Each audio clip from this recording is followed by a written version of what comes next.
Hey everyone, welcome back. This Disney Plus stopped working right after you updated your iPhone to a new iOS version. Here's the quick fix. First, restart your iPhone completely. Hold the side button and volume down at the same time. Slide to power off. Wait 30 seconds and then turn it back on.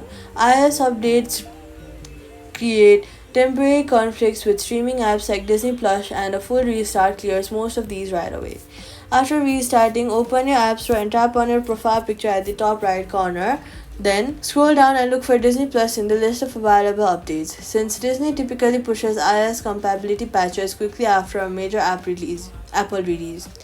Tap update immediately if one is showing. If there is no update yet and Disney Plus is still broken, go to your settings, go to general, go to iPhone storage, find Disney Plus to the list of apps, then tap on it and then tap offload app.